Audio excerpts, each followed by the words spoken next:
Bem, boa noite para todos, então. Vamos ver se eu consigo, em meia horinha, dar um quadro e perspectiva aí para a gente continuar conversando. Em relação ao quadro geral que nós estamos vivendo, eu acho que, obviamente, todo mundo está vendo que é um quadro complicado. Ele se descomplicou um pouco na medida em que o Lula aceitou aquela exigência da Justiça Eleitoral de indicar o substituto, senão nem ele nem ninguém apareceria como candidato. Então, era um risco muito grande pressionar demais, porque o que acontece com o Lula especificamente é que ele, e todos nós achamos, que ele foi condenado com um processo fajuto, um processo montado para chegar a uma condenação. E todo o esquema anti-Lula, anti-PT, que exigiria que o Lula não fosse candidato de jeito nenhum, muito menos que o PT voltasse a ser até a presidência da República, esse esquema foi montado para usar todas as portas que a lei da ficha limpa abriu. A lei da ficha limpa é uma lei que foi um grande progresso, um grande avanço. Inclusive, ela foi promulgada pelo Lula e foi saudada quando nós conseguimos aprovar, ela foi saudada, todas as nossas lideranças, digamos, com um avanço. Porque, objetivamente, o que ela fez foi terminar com um tipo de impunidade, não com toda, um tipo de impunidade. E nós, inclusive, tínhamos tido já, antes da lei da ficha limpa, eu participei muito desse tipo, porque eu estava na Comissão Brasileira de Justiça e Paz, na primeira, eu era secretário executivo da comissão, e na ficha limpa eu fazia já parte do movimento que nasceu da primeira, que foi o movimento de combate à corrupção eleitoral, MCCA, que é quem foi apresentou a ficha limpa. Detalhe é que a primeira ainda foi muito apresentada pela Comissão de Justiça e Paz e um certo número de organizações. A primeira foi contra a compra de votos, que deu naquela lei chamada Lei 9840, que pune a cação do registro de candidatos aqueles que tentam comprar votos de eleitores, que era outro drama, outro drama brasileiro. Ontem mesmo tive uma reunião aqui uma grande reunião com o pessoal aí da escola, e eles dizem que a compra de votos continua no Brasil, continua brava. Vocês devem saber e devem achar isso também. Quer dizer, negócio de dar óculos, da dentadura, da mineira de tijolos, pagar consulta médica, toda ajudinha que implica em que para o candidato é importante que haja carência. Se não houver carência, ele não pode atender a carência para poder comprar o voto das pessoas. Quer dizer, isso ainda é o zero e vezeiro no Brasil. Só que quando nós fizemos a primeira lei, ali, compra de votos, era uma coisa extremamente difundida e que nem se criticava, fazia parte do processo político. Inclusive, eu me lembro até ter tido, quando lançamos a campanha da lei contra a compra de votos, religiosas, não era qualquer pessoa por aí, gente que está vinculada a essa ação. Diziam para a gente, olha, vocês estão fazendo muito mal para o povo, porque o povo só na hora da eleição tem condições de arrancar alguma coisa. Porque na hora da eleição ele tem o poder de eleger ou não eleger, e o candidato sabe disso e diz, bem, então, o que você quer? É o chamado toma lá da cá do Brasil.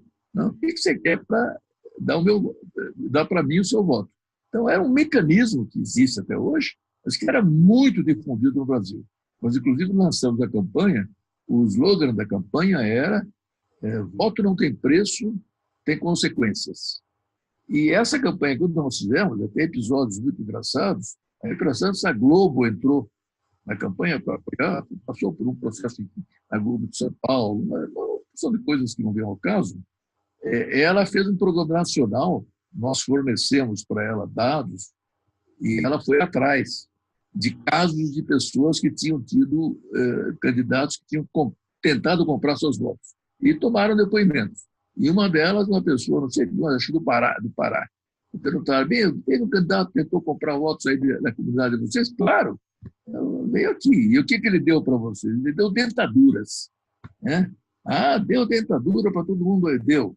E como é que é? Você ganhou também? Ganhei uma dentadura. E foi bom para você? Ele falou, não, porque a dentadura era muito grande. Então, isso deu, digamos, fez com que a nossa campanha de assinaturas, muito mais gente assinasse, porque realmente mostrava como é que o mecanismo se processa. Então, naquele momento, os juristas que nos ajudaram inventaram uma jogadinha. Eles disseram o seguinte: se o cara, na lei eleitoral, já diz que é proibido e que vai para a cadeia, perde um monte de coisas e vai para a cadeia, quem comprar voto eleitor. Mas não se cumpria. Nunca tinha havido um caso só, naquele momento, um caso no Brasil de uma pessoa que tenha sido punida por compra de votos. Então, nós dissemos, bem, o que precisa acabar com essa impunidade. Então, como é que foi acabar com a impunidade? Estabelecer uma regrinha administrativa. Assim como não pode pregar nada no poste, também não pode tentar comprar voto de eleitor. E aí, em vez de ser um processo criminal, etc., o juiz eleitoral do lugar onde o cara está fazendo campanha pode determinar que o registro dele seja cassado. Então, foi simplificação, mas mexeu numa coisa que é o ninho de abelhas. Mexeu numa coisa que é chamada objeção de consciência. Desculpe, não é objeção de consciência. Presunção de inocência. E é um outro princípio universal, absolutamente fundamental, que faz com que as pessoas não possam ser presas, cumprir pena, enquanto não esgotar todos os recursos que ela tem para se defender. Então, a pena nunca é aplicada enquanto não houver o que se chama, na linguagem jurídica, trânsito em julgado. Todos os recursos esgotados, aprovado que o cara é culpado, é criminoso, então, nesse caso, ele cumpre pena. Começa a cumprir pena. É óbvio que esse princípio é fundamental, porque imagina um país que tem pena de morte. A pena é capital. Então, tem um processo, ainda não esgotou todos os recursos, aplica a pena. O cara morre, daqui a 10 anos descobre que ele não era um criminoso. Quer dizer, não dá mais.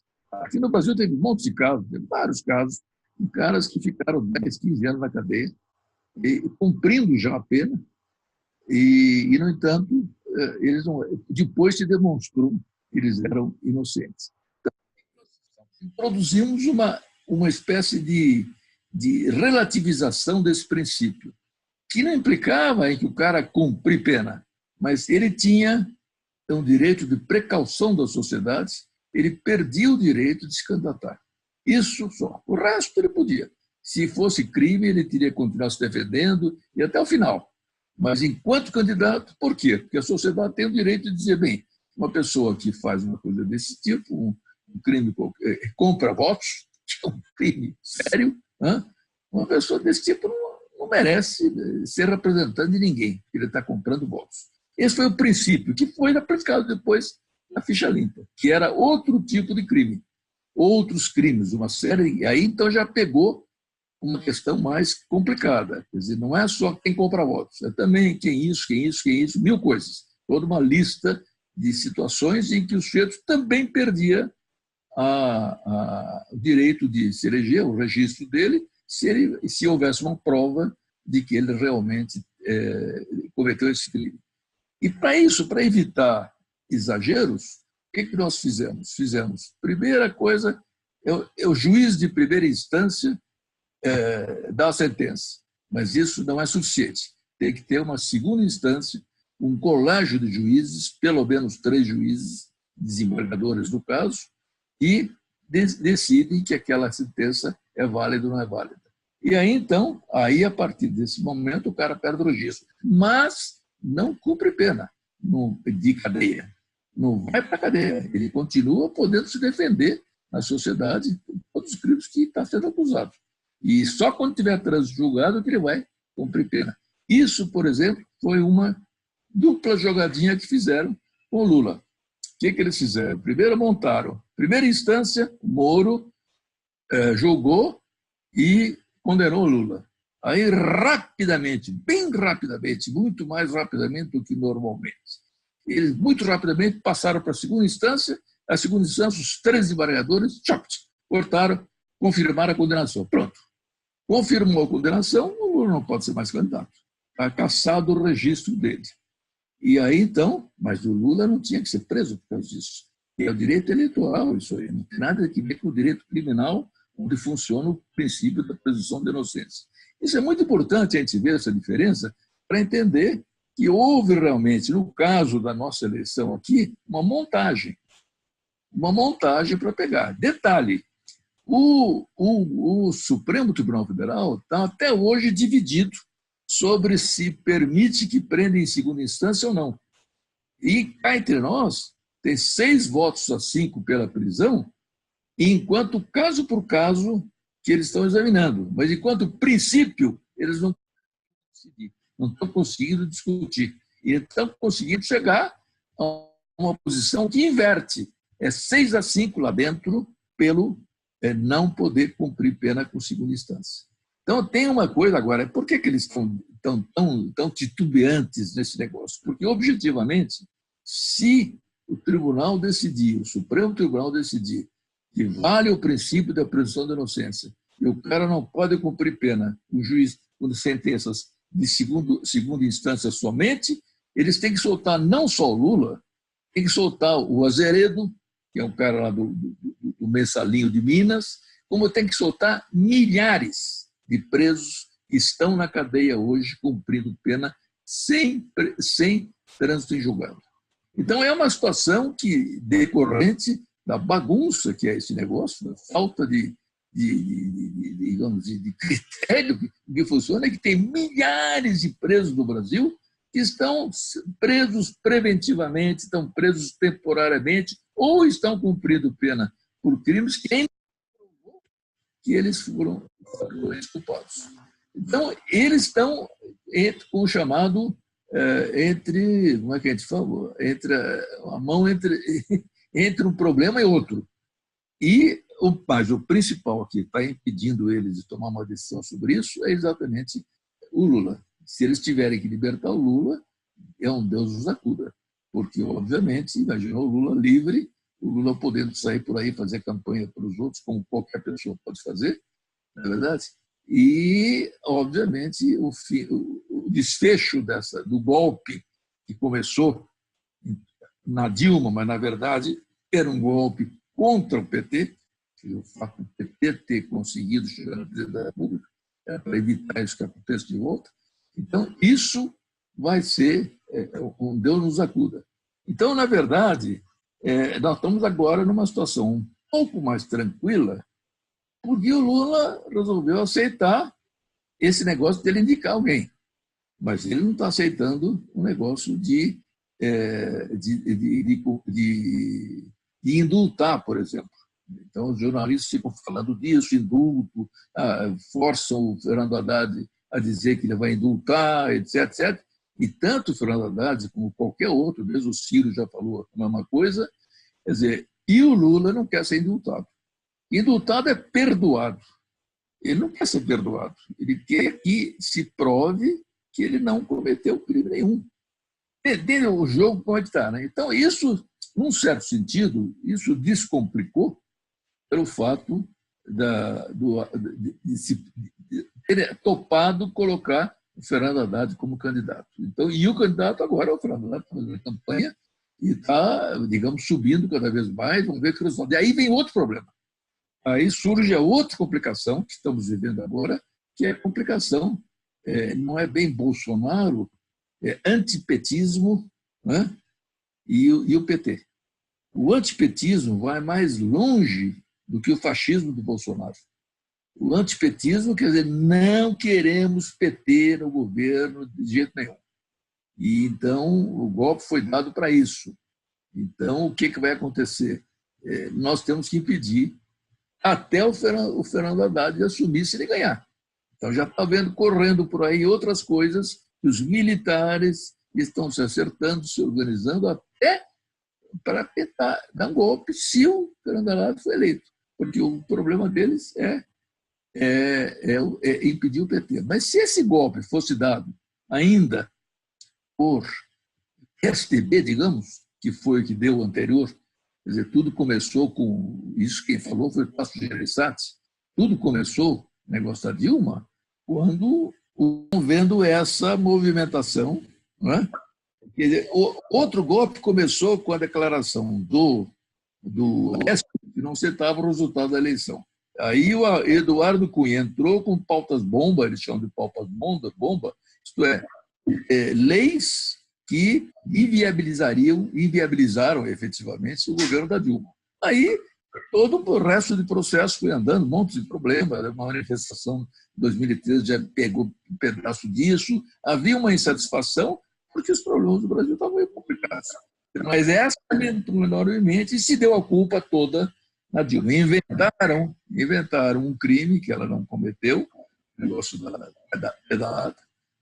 Logo depois saiu uma lei autorizando pedaladas, ou seja, é tipo de coisa montada. Então, no fundo, todo esse problema é que, na verdade, na política, assim como nos negócios, quem ganha é quem é capaz de fazer golpe.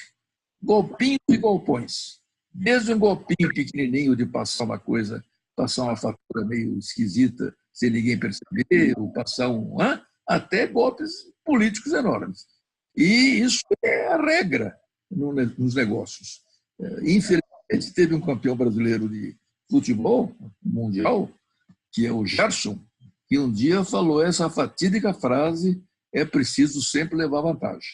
Quer dizer, isso é a jogada do sistema que está vivendo, que entra na cabeça das pessoas e dos políticos também. Então, a política é a política dos golpes. Então, mas o que acontece? Que de golpe em golpe está havendo agora uma conjuntura complicada de fazer, de criar essa ameaça. E o pior, e isso é o pior da nossa conjuntura, é que essa ameaça não está sendo feita, eu disse há pouco, por um partido político. E isso, a Dilma foi essa ameaça, foi um partido político. Essa vez está sendo feita por militares. E aí complica. E entre os militares, eles pegaram uma pessoa para representá-los, que é o Jair Bolsonaro, que é um militar, mas de um tipo extremamente violento, extremamente fascista. Então, nós estamos agora com dois riscos. Um risco de golpe e o risco de um golpe fascista. Se um golpe fascista acontecer, aí sai de baixo, porque militar pensa quem está em guerra. Um já disse guerra, guerra. Ou seja, aí militar vê atrás de todo opositor um inimigo.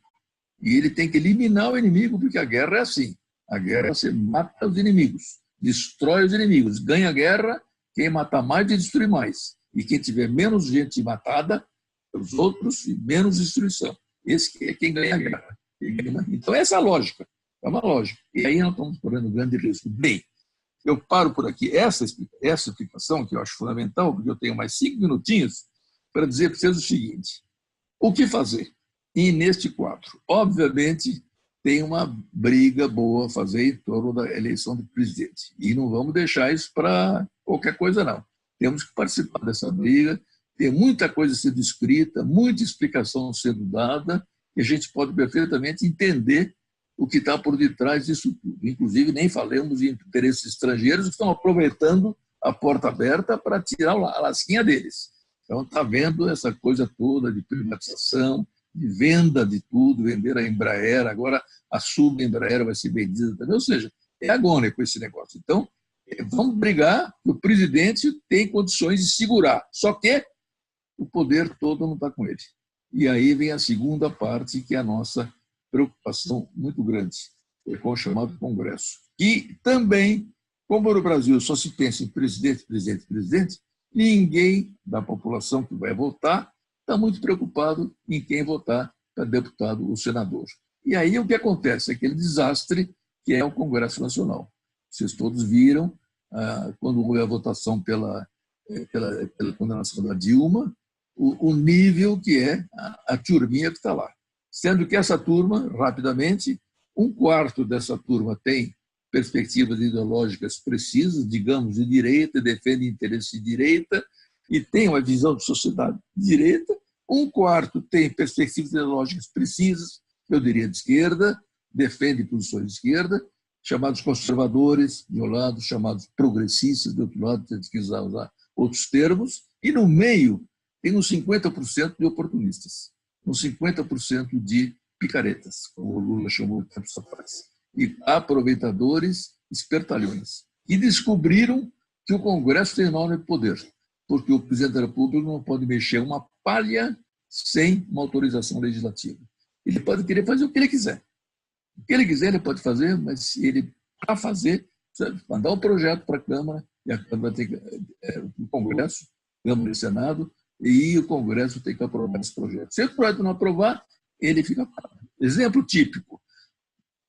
O Temer, que o que fez foi juntar os 25% dele com os 50% de picaretas, comprando esses caras, fazendo mil jogadas, não é dando o que se recebe para esses caras votarem com ele, fez os 75% lá da Câmara e aprovou um monte de coisas, tudo que nós conhecemos, essa lei do teto de gastos, que é uma loucura total, leis trabalhistas, mas não conseguiu, por exemplo, aprovar a reforma da Previdência.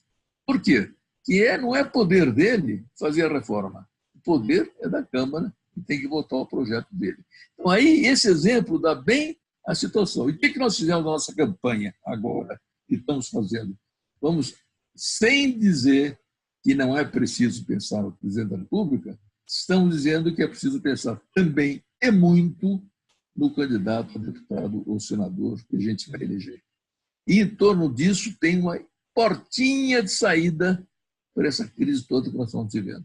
Porque só o Congresso vai poder fazer a reforma política que é necessária para nada disso acontecer no Brasil. Então, é importantíssimo que é um Congresso realmente que seja vinculado e para o Congresso tem que ser representativo. Você sabe que você vai olhar a composição do Congresso, ver quantas mulheres tem no Congresso e quantas mulheres tem no Brasil. Não tem nada que ver. 50% no Brasil e 10% no Congresso. Você vai olhar pior do que isso, os negros. Quer dizer, quantos negros tem no Brasil, quantos negros tem no Congresso? 3%, 4% e olhe lá. Trabalhadores. Tem trabalhador no Congresso? Pouquíssimos trabalhadores mesmo, mas que representem trabalhadores, muito poucos. É 1 para 20 representantes empresários. É um Congresso atualmente dominado por bancada ruralista, bancada da bala, bancada da Bíblia. Esse tipo de coisa domina o Congresso.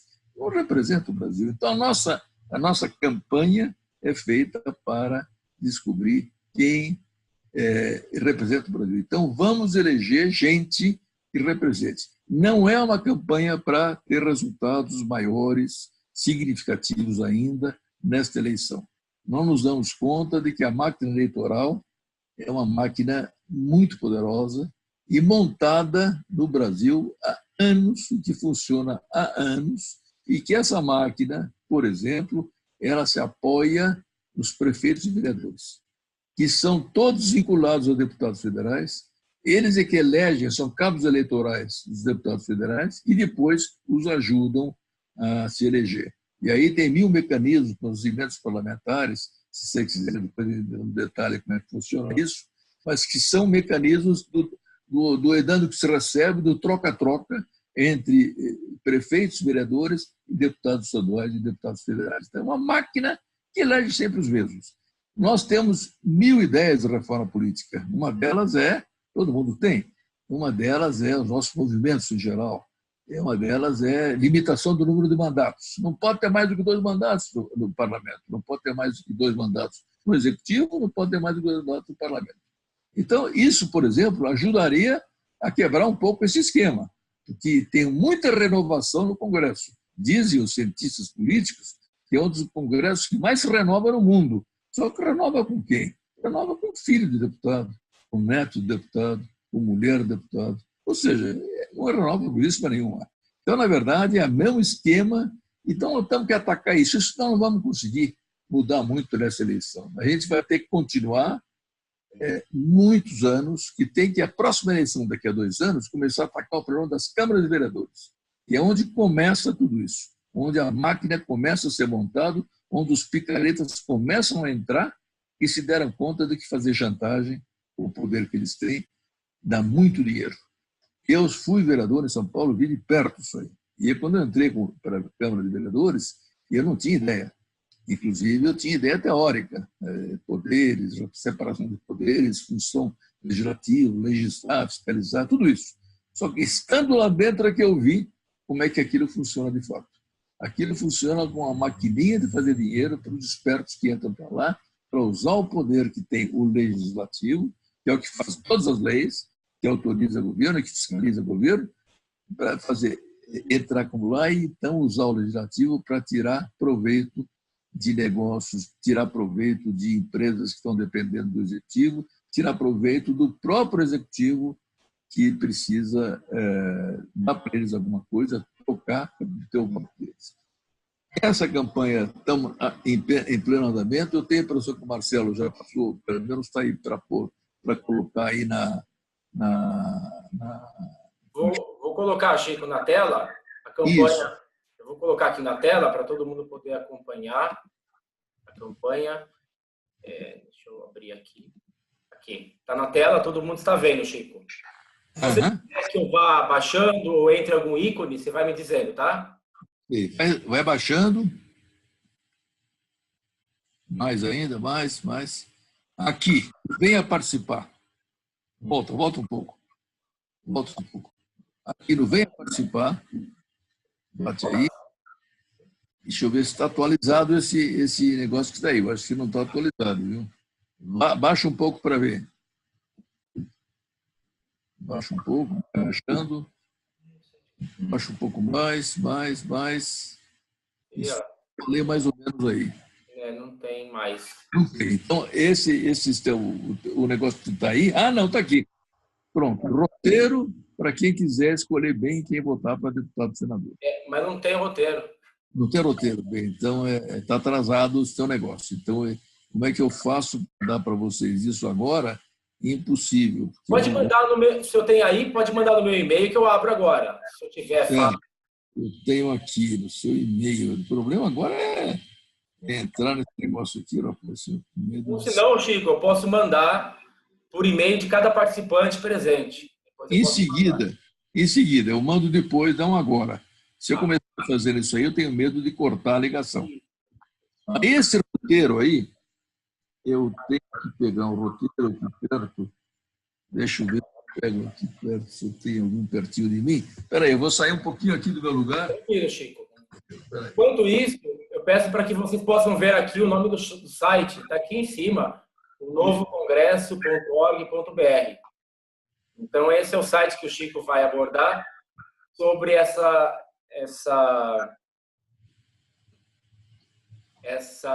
iniciativa de renovar o Congresso, que inclusive é pergunta de uma pessoa, né, a respeito da escolha dos deputados e senadores.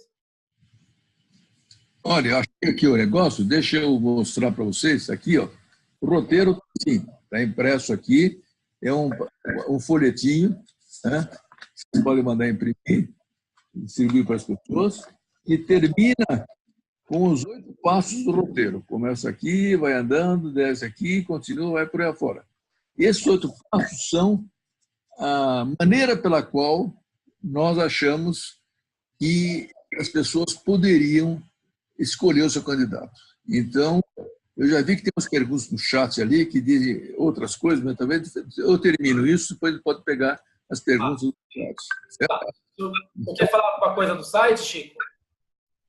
Não, exatamente. O site aí, o que tem interessante é que tem essa parte aqui de a campanha, a parte artigos e notícias. Itemzinho aqui, artigos e notícias, tá vendo? Artigo. O que é isso? Explica a campanha, de onde ela vem, etc, etc. Depois a campanha propriamente dita, como é que ela está desenvolvendo. E aqui uma série de observações e tal. Depois, nos artigos de notícias, tem muita matéria, muita coisa acontecendo aqui, e muitos outros artigos que explicam toda essa problemática da eleição, da importância do Congresso, do poder do Congresso. Dando uma repassada nisso aqui, tem, por exemplo, a entrevista do Jorge Arge, que foi ministro ministro como é que chama? Corregedoria de Caminhão, etc. Tem artigos muito interessantes aqui, artigo Jorge, aí, né? Que falam como é que a coisa funciona e como é que eles tentaram. Então, isso tudo é material que vocês podem olhar, ver o que interessa mais, difundir e entrar na discussão desses problemas. O que nós propusemos como método, em geral, é a famosa roda de conversa. Vamos multiplicar, porque está negócio. O PT mesmo, quando ele começou, ele tinha uma ideia muito boa, que era a ideia de formação das pessoas através de núcleos que discutiam política, etc. Isso foi se perdendo com o tempo e praticamente nenhum partido político faz formação atualmente. E esse é o grande drama. Fazem formação movimentos. Alguns movimentos só fazem formação e outros nem fazem. Mas o que nós precisamos é criar esse mecanismo. E nós imaginamos que uma maneira de criar esse mecanismo seria através das pessoas constituírem rodas de conversa. Seria o que, em tempos idos, eram as reuniões de comunidades eclesiais de base, e funcionavam dessa forma. Então, essas rodas de conversa são ocasiões em que as pessoas não estão partidarizadas nem nada, pode ser na vizinhança, pode ser no trabalho, pode ser mil maneiras de encontrar pessoas conhecidas, e aí colocar os temas e discutir pacificamente entre todos, e se formando mutuamente. Aquele negócio da participação popular colocado pelo Papa tem que ser bem entendido como esse tipo de participação popular que ele está dizendo não é a participação de cima para baixo, é a participação de baixo para cima. A participação de cima para baixo é concedida. Então, o pessoal, os poderes chamam os caras para darem palpites. Dê aqui suas sugestões, não esqueça de dar a sua reclamação. Isso tem, qualquer empresa tem isso aí. Não é isso. A participação que ele está falando é a participação que nasce da tomada de consciência das pessoas, e inclusive a tomada de consciência de que todos nós temos que participar da política, que não participar da política é a pior forma de participar da política. Essa frase não é minha, é uma frase do Cardeal Marques, aqui de São Paulo, quando ele lançou a campanha da Fraternidade 96, Fraternidade Política, que os jornalistas perguntaram para ele: que é isso, igreja se metendo em política? Não participar da política é a pior forma de participar. Isso significa que eu estou abdicando. Então, no fundo, é muito difícil isso. Isso implica militância, implica dar tempo, dar sábado, domingo. Mas é o que as comunidades de base faziam. Agora, não temos mais, as comunidades de base estão muito menos apoiadas do que eram antigamente. Se elas tivessem continuado aquele processo, o povo brasileiro estaria muito mais consciente e organizado. Então, o que estamos dizendo agora é o quê? Vamos fazer, onde puder, roda de conversa. E agora tem um teminha bom para trabalhar, escolher candidato em quem votar. E esse roteiro aqui foi feito para ajudar nisso. E nós damos grandes critérios. E nós fizemos o seguinte: em vez de escolher candidato através, esse aqui é bom, etc. Não, a gente começa pelo contrário. Quem é candidato? Então, um grupo se reúne e fala quais são os candidatos que estão transitando aqui na nossa área para poder ganhar nosso voto. Fazemos a lista. E agora vamos começar nessa lista, um por um, a ver se ele deve ficar na lista ou não deve. Se é votável ou não é votável. Então, a gente pega 3 grandes critérios. Critério do cara, se o cara está preocupado com a desigualdade, se ele não estiver preocupado com a desigualdade, só fizer coisas para aumentar a desigualdade, por exemplo, se quem tiver votado naquele projeto do Temer, da limitação do teto de gastos, aquilo é cara que não quer saber de desigualdade. Então, pode tirar da lista. Tira da lista. Pois, segunda questão, corrupção. Também não dá para o cara ser corrupto e querer representar em nada. Corrupção é um problema sério. É muito dinheiro que sai daquilo que iria para o povo e vai para o bolso dos caras, e é também uma maneira de viver que é totalmente antissolidária, digamos, antissolidária. Então, corrupção. Então, se o cara está metido em alguma coisa de corrupção, teve metido, tem 200 e tantos deputados que estão sendo investigados por corrupção na lista, tudo tirado da lista. Tirou da lista, toda corrupção. Terceiro critério, o critério da reforma política. Se o cara não se preocupa em fazer reforma política, pode tirar da lista também. A reforma política tem um monte de coisas que tem que ser mudadas no Brasil. Então, na estrutura política brasileira. Então, esses 3 critérios, são critérios, inclusive, que são bons para perguntar na hora que o candidato aparece fazer campanha. Ver o nosso bairro, o nosso movimento, fazer o que ele quer ser candidato. O que o senhor pensa disso, disso, disso? Conforme o que ele disser, já dá para saber de que lado ele está. E aí, então, elimina. Vão sobrar uns tantos. Esses tantos, aí, então, é aqueles que a gente pode colocar. O que você conseguiu botar aqui? Está aqui o roteiro. Ah, sim, aqui, ó. Esse aqui? Esse não é o roteiro, esse é o anterior que nós mandamos. Esse daqui é como votar, Chico. Esse aí mesmo. Esse que você quer? Você achou esse aí? Sim, estava em outro item. Estava em outro. Como votar? 8 passos para elaborar uma lista de candidatos em quem votar. Esse aí não. 8 passos. Isso aí, se vocês puderem dar uma lidinha nisso, e nós tentamos fazer isso de maneira bem didática.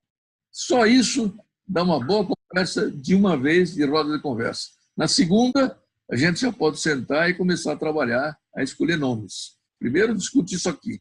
Só isso aqui já dá um monte de coisas. Isso é uma lista que está aí, mas apareceu em outro lugar, não apareceu, para começar fora de folhetinho. Baixa um pouco mais para ver se no fim ela tem aqui um negócio. Espera aí. Baixa um pouco mais. Onde buscar dados, informações. Exatamente. Isso é o que tem no site. Por exemplo, aqui no site tem uma porção de aplicativos para ajudar a gente a identificar onde é que os caras estão, o que eles votaram, o que não votaram, como é que eles se posicionam. Ou seja, esse material que está no site é para ser trabalhado num grupo, numa roda de conversa. Ou seja, tem material. Temos quanto tempo daqui até a eleição? Temos já praticamente 15 dias só, né? Não é isso? Quanto tempo? Quanto tempo vamos? 17 dias. 17 dias? 17, 18 dias. Daria para tentar fazer rodas de conversa, multiplicar essas rodas, que fizessem pelo menos 2 reuniões. Uma para entender bem e começar a identificar nomes, a pesquisar, e outra para começar a ler essas coisas e começar a achar. Pouquíssimo tempo. Mas não tem remédio. Não era possível fazer melhor do que isso, e nós vamos melhorar isso. Contamos com a possibilidade de ter muita gente disposta a entrar nessa briga na hora para prefeito, para vereador, que é onde começa todo esse processo distorcido de compra de votos e de picaretagem. Agora, eu queria ver, tem umas perguntas de vocês aí, né? Sim, só também mostrar onde é esse item.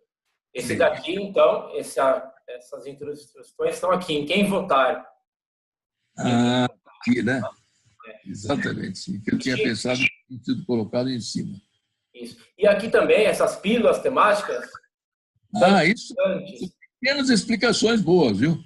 Porque elas podem ser postadas no Facebook e em outras mídias, né? Exato. E é bom a gente fazer essa postagem. Pega essas coisas e põe, né? Aqui tem resumir se eleger um presidente, tanto poder. Abri uma. Vou abrir uma aqui. Abri uma.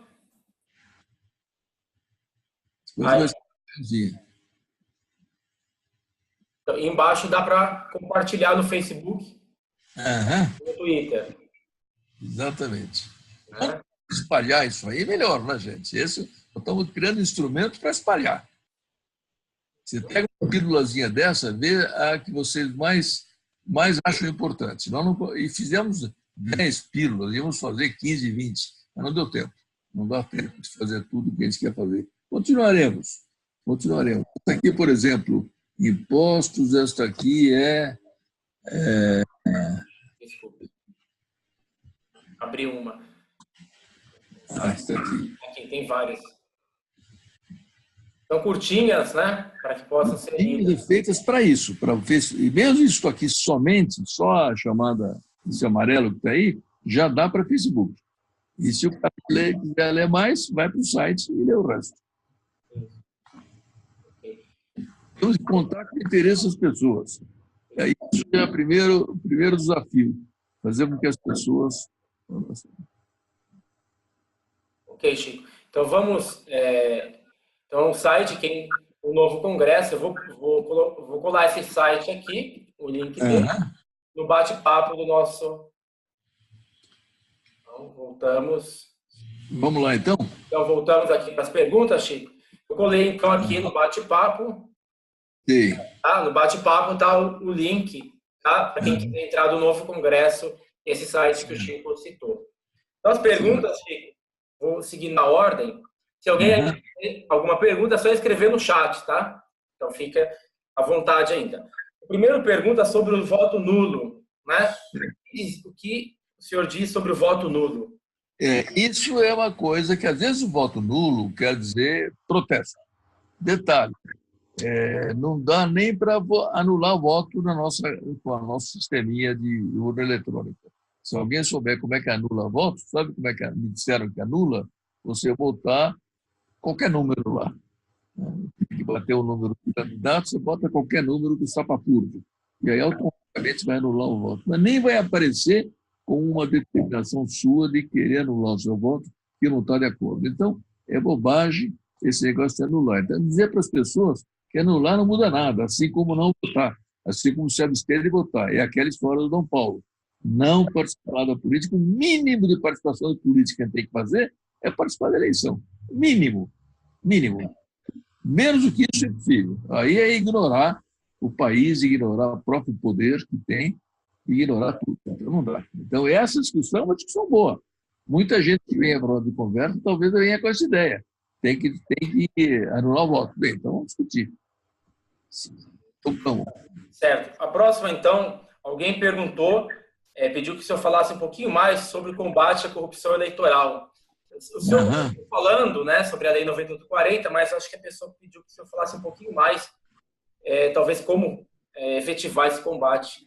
O principal tipo de problema da corrupção, dois problemas tem: o financiamento da campanha, né, e o problema do compra de voto do eleitor. O financiamento de campanha, devagarinho, está se encontrando saída. Por exemplo, estão pedindo que grandes empresas financiem. Tem limite para isso tudo.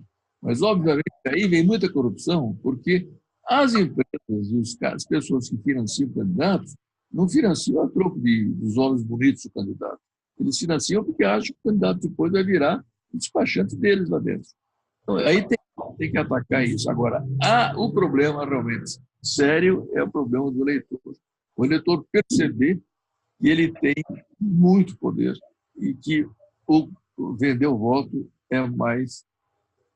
O voto não tem consequências. Isso é uma questão de consciência da turma. A corrupção eleitoral se combate por formação política. É a melhor coisa. Que é a questão de você pune,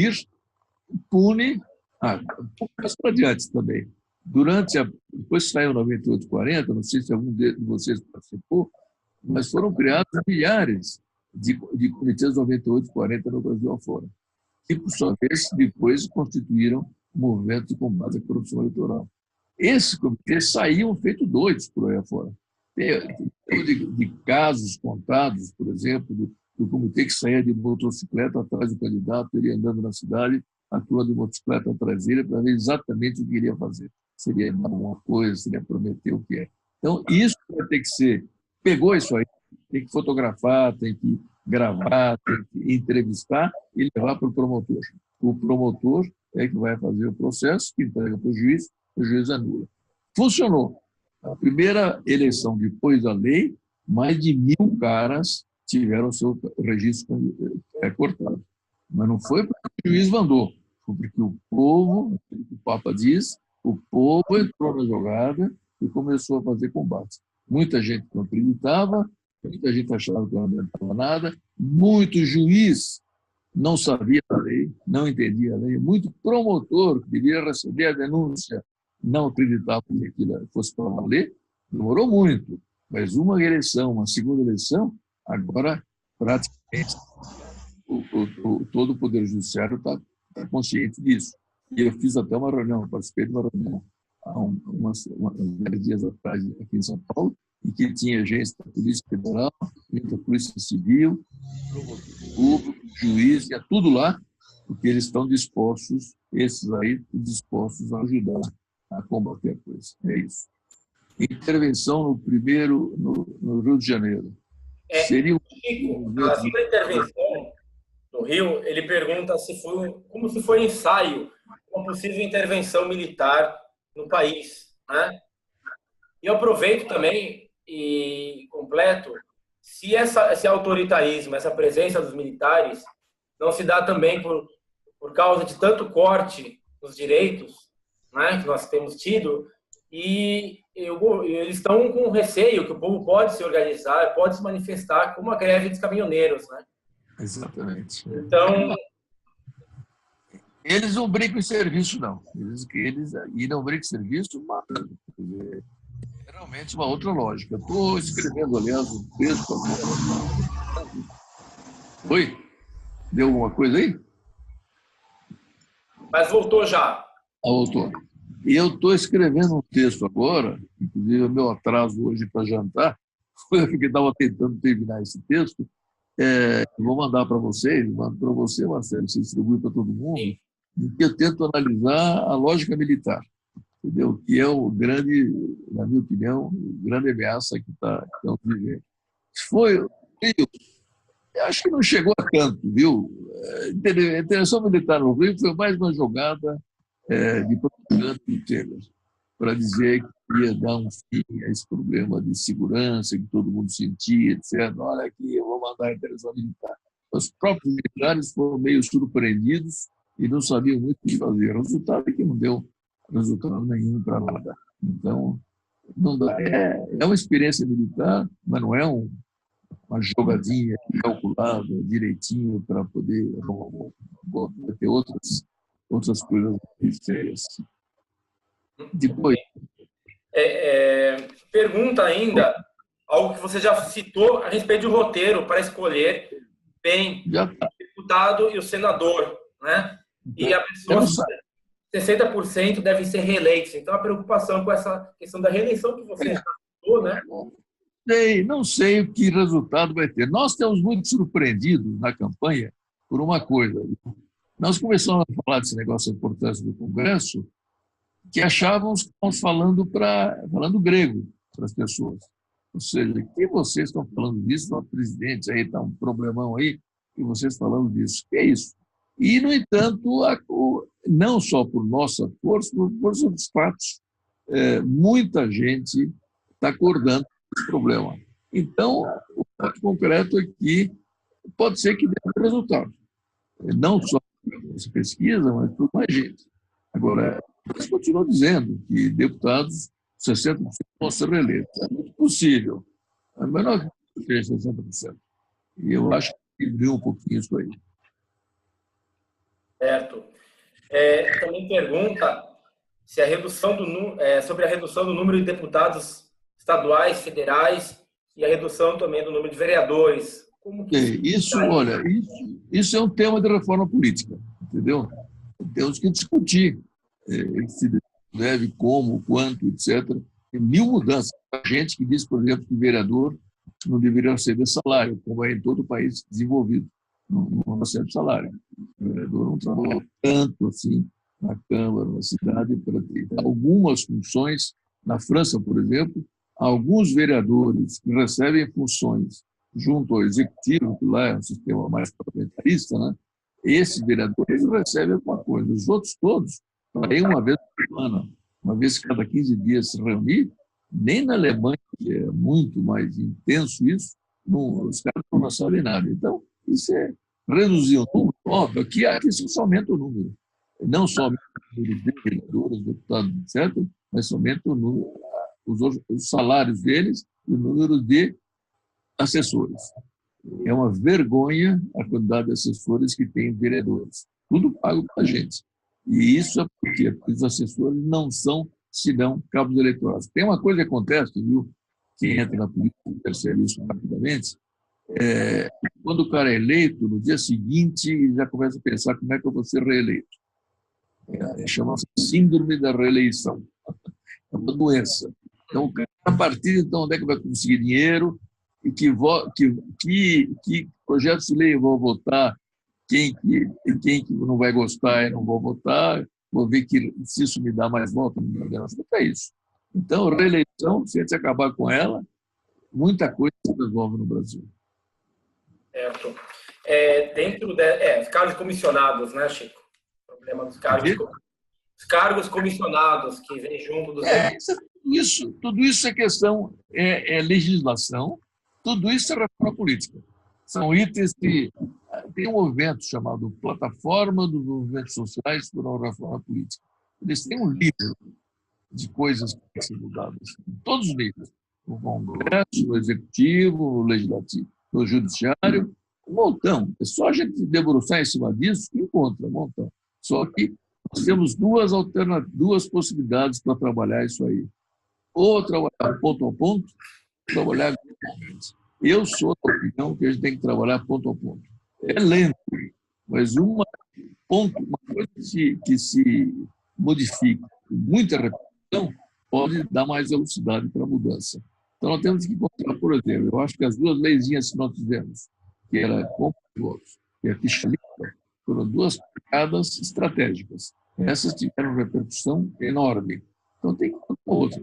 Essa, por exemplo, da redução do número de mandatos, não sei, do mesmo tipo. Mas aí, a reforma política tem que ter uma estratégia. O importante é que haja gente disposta a fazer a reforma política. Chico, perguntam também se o movimento Mulheres contra Bolsonaro pode provocar um impacto no resultado das eleições. É muito provável, muito possível, muito possível. Inclusive, essa grande marcha do dia 29, espetacular isso aí. Inclusive, você viu que é interessante, que está havendo marchas montadas no dia 29 fora do Brasil. Não de brasileiras, mas de mulheres que estão se solidarizando com as mulheres brasileiras. Isso dá uma tomada de consciência das mulheres para ver o risco que está na frente aí. Isso, de repente, pode ter um impacto significativo. E eu acho que o Bolsonaro pode perder muito voto por causa disso aí. Outra pergunta.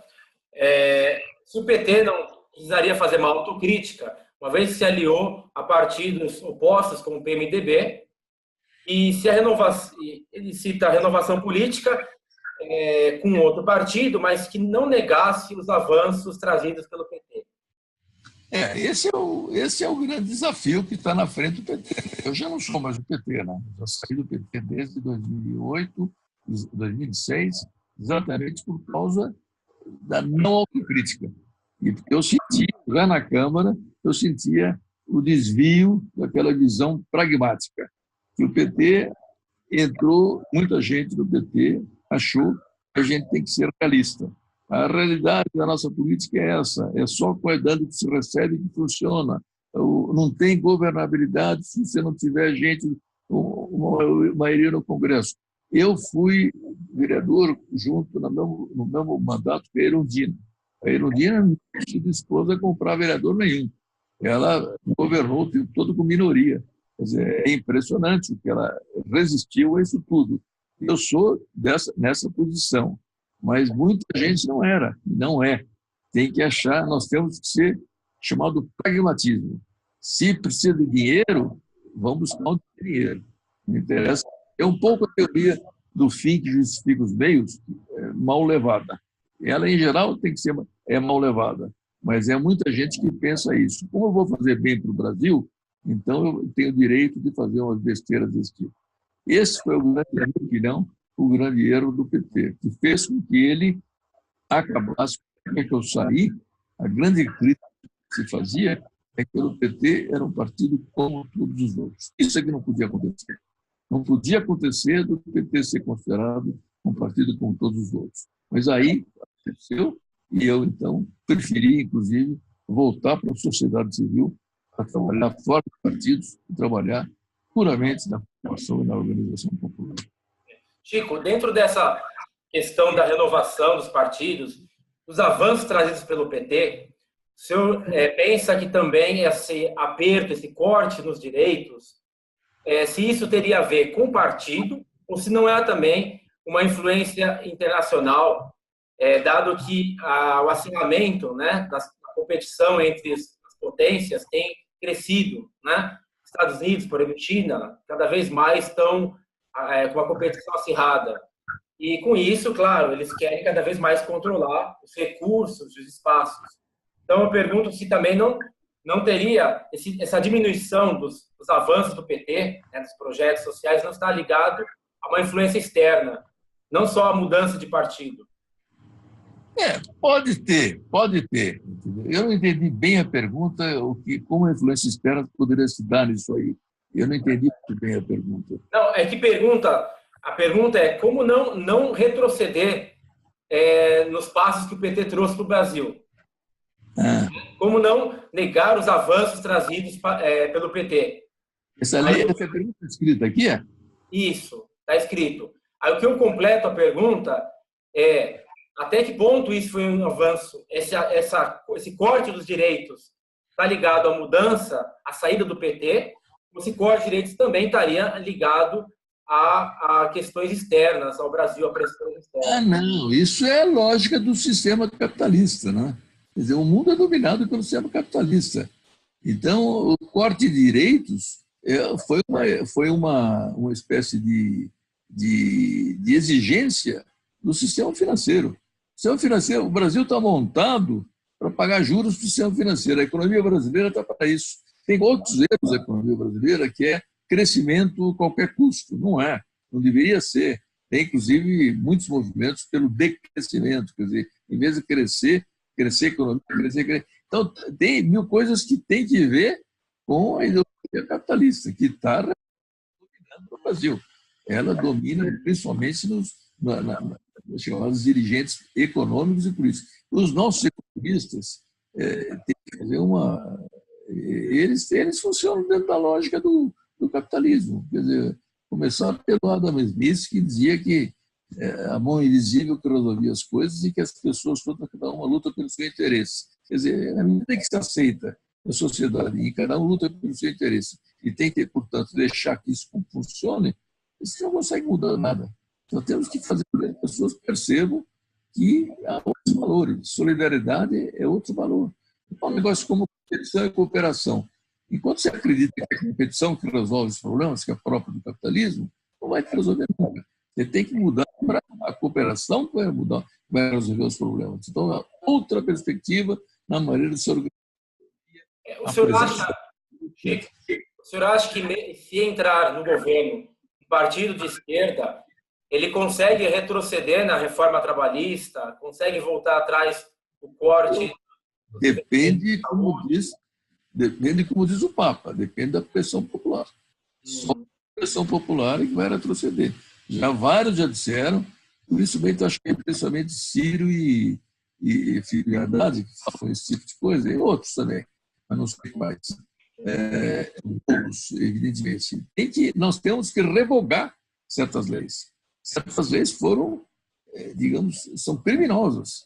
E para revogar, mas não vamos revogar. Quem vai revogar a lei? O Congresso.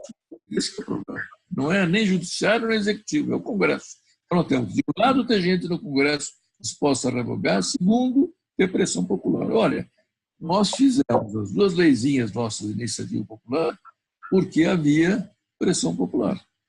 A segunda, quando nós chegamos com a lei da ficha limpa lá no Congresso, os caras disseram, olha, vocês são muito ingênuos.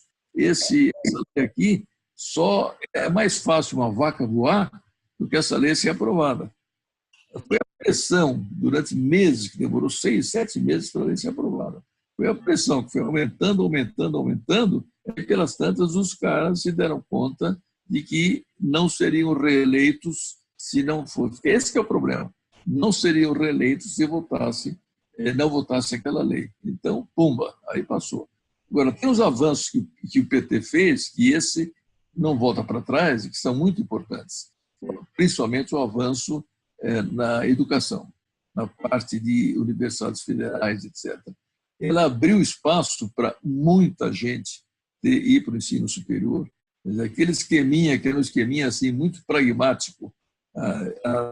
As universidades privadas estão devendo muito por dinheiro para o governo. Então, vamos fazer o seguinte, esse dinheiro que elas devem para o governo, em vez de pagar para o governo, elas dão em bolsa para alunos de pobres. Pô, é genial essa ideia. Entendeu? Resultado, um montão de universidades se abriram e um montão de alunos das chamadas camadas C, da sociedade D, né, tiveram acesso ao ensino superior. E aí já estão mostrando a cara.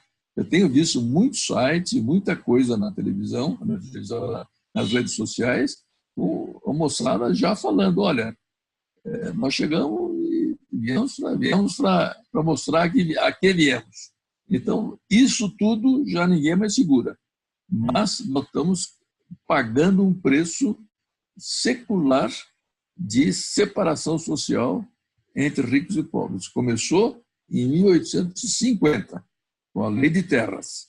Quando acabou a escravidão, começou a acabar a escravidão, e foi feita uma lei impedindo os escravos de comprarem terras. Quer dizer, aí já começou a coisa, e aí já dividiu a sociedade com terra e sem terra. Quer dizer, é esse que... Então, isso é muito longo, muito comprido, muito profundo, mas, internamente, tem que começar a mexer. E quanto mais gente, essas coisas, novidades positivas, elas crescem rapidamente. Então, as pessoas vão percebendo e vão entrando numa nova etapa. Chico, uma última pergunta. Assim como os senadores são proporcionais por estado, pergunto se não poderíamos ter, por exemplo, 5 deputados federais. E assim, proporcionalmente, né, teríamos 135 deputados em todo o país, reduzindo o número de deputados. Tudo isso é tema de reforma política, né? Nesse caso, como em outros, tem que mudar a Constituição. E para mudar a Constituição, você tem que ter 2/3. Então, são temas de reforma política difíceis. Por isso é que se falou em constituinte para a reforma política. Constituinte quer dizer o poder de mudar a Constituição daqueles que foram eleitos para isso. E eu acho que essa solução é uma solução aparentemente boa, porque ela diminui o número de deputados, mas eu não sei se é o caso, porque se pegar 5 deputados por estados, tem que ter um negro, uma mulher, um jovem, um gay, né? Quer dizer, como é que faz? Então não dá. Tem que ter. Porque nos países mais ricos, um país, por exemplo, interessante, porque as coisas foram acontecendo, tem um bendito voto distrital, aí, que é uma coisa que muita gente defende, etc. E permite que o cara esteja eleito, esteja mais próximo dos seus eleitores, os eleitores conhecem melhor, controlam melhor. Acontece que o voto distrital significa 1 por distrito. Então, aí você tem 1 por distrito. Na França, agora, o presidente atual conseguiu uma maioria de quase, entre os seus, são 500 senadores, 290 senadores, não deputados, dele. Porque um de cada distritinho elegia ele por gente que era capaz de ganhar uma eleição chamada majoritária. Na Alemanha, eles inventaram, disseram, distrital desse jeito não vale, tem que ser distrital misto. Quer dizer, tem cada distrito e o mais um voto por partido para o conjuntão do Estado. Isso permitiu, é um sistema que, o primeiro sistema não permite que pequenos partidos existam. E pequeno partido nunca consegue ganhar uma eleição majoritária. Mas ele, se tiver proporcional, os pequenos partidos podem votar gente. E foi o Partido Verde, na Alemanha, cresceu por causa do voto distrital misto. E esse Partido Verde foi o que, no caso, é outro tema aqui no qual eu trabalho bem, bastante, é o problema de que eles conseguiram que na Alemanha parasse com a energia nuclear. Foi o Partido Verde que conseguiu isso aí. Tudo bem? Muito bom, Chico. Então, eu creio que também vamos chegar até 9h30, dado que vamos ter agora o debate da Rede Vida, né? Isso. Creio que foi muito positiva, né, a nossa conversa. Né? Tem pessoas participando de vários estados do Brasil. Nós estamos gravando essa conversa, né, sua fala, e a gente vai disponibilizar, né, para todos os que se inscreveram. Várias pessoas não estão inscritas, se inscreveram, não estão participando, a gente vai disponibilizá-las, né? E a gente aguarda o texto também que o senhor vai nos enviar sobre a intervenção, né, dos militares. Lógica militar. A lógica militar na questão né? E a gente vai fazer o repasse do material. Agora, escuta aqui. Acabou a imagem para mim, eu fiz alguma coisa errada aqui ou não? Não, tá ótimo. Ficou muito bom. Não, para mim, a imagem sua desapareceu aqui. Ah, eu tirei. Eu tirei a Ah, imagem, porque tirar a você, imagem ajuda a ficar mais leve o sistema, né? Por isso que eu tirei tá bom. a imagem, né? Se eu quer fazer Mas alguma coisa. eu não vi nenhuma reação a não ser escrita da turma toda. A O gente não pessoal abriu o microfone por causa para sei, facilitar certo, se abre o microfone, às vezes a gente não consegue ajuntar as perguntas, né? Escrevendo as certo, perguntas a gente facilita, né? exato, As perguntas, que se a gente abre, dado o tempo também, dificulta, às vezes, certo. vai um pouco longe, Mas né? então eu queria saber, de forma geral, suponho que o pessoal não dormiu, né? Alguém quer fazer algum comentário? Alguém quer? É, Pode abrir o microfone se alguém quiser fazer um comentário, né? Finalizando, aí temos alguns minutos, se alguém quiser. e eu não abro imagem não, porque eu vou descobrir quem dormiu. Se alguém quiser fazer algum comentário sobre, pode abrir o microfone, se alguém quiser falar, algum comentário sobre, bem breve, né? Sobre esta conversa. Frei Marcelo, Sim, escutou? sim, pode falar, Frei Eliseu. Não, eu quero agradecer a tua iniciativa, Frei Marcelo, pelo fato de disponibilizar para nós um debate tão rico sobre a conjuntura política nesse contexto de pré-eleição e conhecer o Chico mesmo, que já pelo nome é conhecido, mas pelo menos online, essa oportunidade de uma maneira muito informal e sábia, comunicando algo que pode servir dentro dessa dimensão dos três caixinhos, que é o JPIC, Justiça, Paz e Integridade da Criação. E essa integridade que acontece também na consciência política. Muito obrigado, Chico e Frei Marcelo, e a todos os participantes. E eu que agradeço suas palavras. Muito Obrigado. bom. Tem mais alguém que gostaria de falar? Sim, alguma observação, algum comentário? Mais alguém quiser? Não dormiu mesmo. Boa noite. Boa noite. Queria só agradecer também pela oportunidade e, assim, muito positiva essa conferência, né? Muito obrigada. Gostei muito da proposta do bate-papo, da roda de conversas, de como escolher. Também já vinham defendendo isso, né? Que para que a gente possa mudar, tem que mudar primeiro o Congresso, evitar esse negócio de reeleição. Eu já vinha debatendo isso nas minhas rodas de conversa e aí você veio confirmar isso. Muito obrigada. Ótimo, Eu obrigado. daqui de Obrigado, Valdenira. Aí tem o Adelino. Pode falar, Adelino. eu daqui de Coxim, Mato Grosso do Sul, gostaria de agradecer toda essa explanação maravilhosa que o Chico nos deu. E não dá tempo, mas isso deveria chegar na juventude. A juventude precisa saber desse caminho, de como escolher. Nós vamos ter um número muito grande de abstinência de votação. Isso é ruim para o país. Então, se uma palestra dessa chega na juventude, nós vamos transformar o nosso país. Muito obrigado e boa noite a todos.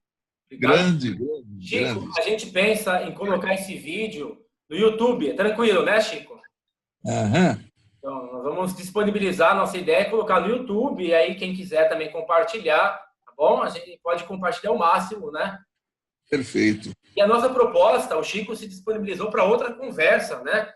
Então, a gente pensa marcar, pós a eleição, talvez uma outra conversa com o Chico, talvez focando temas mais específicos, né? Que nem alguns temas como reforma política ou dívida pública, enfim, podemos focar num tema específico para a gente aprofundar um tema, né?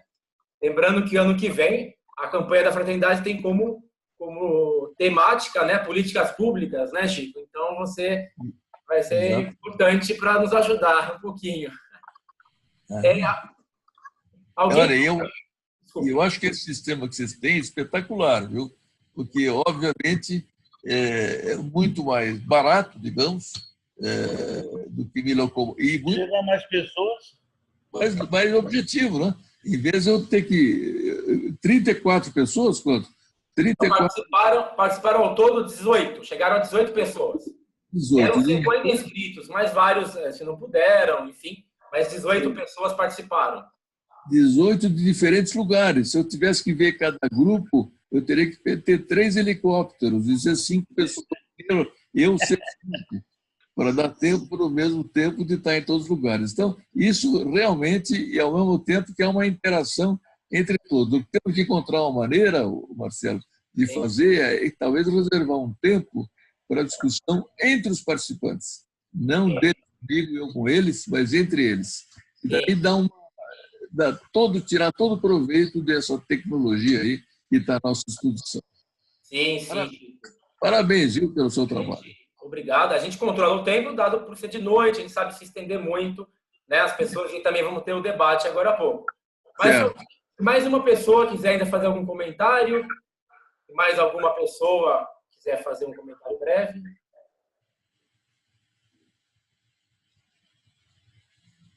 O Chico disse, acho que alguém dormiu. Tranquilo. Acho que alguém dormiu. Tranquilo. Então, assim, a gente agradece muito ao Chico Itaker, né? Ele está em São Paulo. Então, como eu disse, ele tem a proposta, se disponibilizou para outras conversas, né? Eu acho que é a primeira vez que nós realizamos essa conferência por nós capuchinhos, né? Nós temos, então, um contato de 50 pessoas que se inscreveram hoje. Alguns são freis, né? Capuchinhos, outros são pessoas ligados a nós diretamente, outros são de movimentos eclesiais ou simpatizantes do tema, né? Então, assim, a gente vai enviar, marcando outras conversas, nós vamos enviando por e-mail, né, o convite. E a gente pensa, para novembro, a gente quer priorizar, talvez, uma vez por mês ou a cada 2 meses, para que a gente organize a data, né? Então, nesse dia, a gente reserve, né? Então, a gente fazer não tantas, mas as que a gente proporcionar que a gente participe. Então, nós pensamos para novembro uma conversa com a Moema Miranda. A Moema também é conhecida do Chico, os dois trabalharam no Fórum Social Mundial. A Moema é franciscana e atualmente ela é assessora do Sínodo da Amazônia, né? Ela assessora o Sínodo que está para acontecer no que vem, né? A Amazônia é toda uma área tão importante também de nós olharmos, né? Então, a Moema vai nos falar um pouco desse sínodo que é da Igreja Universal, né? Da Igreja Católica em nível mundial, e está já na preparação. Moema pode nos falar com bastante competência. Chico, a gente agradece muito. Você quer fazer uma palavra final? Alguma? Não, um abração para todo mundo e vamos ouvir o debate ali agora. Isso mesmo. Então, a gente agradece a participação de todos. Nós vamos enviar, então, para os e-mails o texto e também o vídeo e outros convites. Então, eu vou desligar. Ao desligar, todos vão estar automaticamente desligando. Muito obrigado, Chico, pelas suas palavras e pela sua atenção com a gente. Bom? Obrigado a vocês. Tá. Grande abraço. Grande abraço, uma boa noite para todos. E boa noite. O debate agora. Boa noite. Boa noite. Paz e bem. Paz e bem. Paz e bem.